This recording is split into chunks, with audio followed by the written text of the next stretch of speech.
Mummy, મારા પિયરથી phone હતો. પાછલા કેટલાય સમયથી હું મારા પિયર નથી ગઈ ને, તો આ નવરાત્રી આવે છે ને, તો મારા પિયર વાળા ત્યાં મને ગરબા ગાવા બોલાવે છે, તો હું જતી આવું. ચાલુ થઈ ગયું તારું પિયર જવાનું, પિયર પિયર કરતી. આ તારું ઘર નથી અને મારાથી કામ થતું નથી. આમાં ઘરનો કામ કોણ કરશે? આટલું બધું પિયર પિયર કરે છે તો લગન શું કા કર્યો? અને પરી રહું તું પિયરમાં અને પછી ગાવા હતા ને તો ગરબા.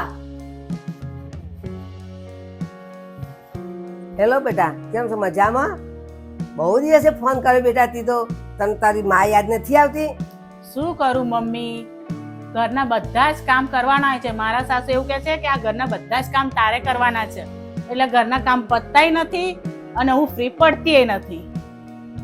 આ બધી વહુને આયા પછી સાસુઓ બધી શીખર શું થઈ જશે? એક બે કામ વધારે કરી દીધો હોય સાસુએ તો શું થઈ જવાનું તું? મમ્મી તું ફોન મૂક, મારા સાસુ આવ્યા છે પછી વાત કરું.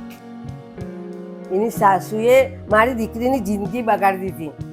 વાહ મમ્મી વાહ, પોતાની દીકરીની જિંદગી એની સાસુએ બગાડી દીધી એ તને દેખાય છે, પણ તારી વહુની જિંદગી એની સાસુએ બગાડી છે એ તને નથી દેખાતું. મતલબ તું કહેવા શું માંગે છે?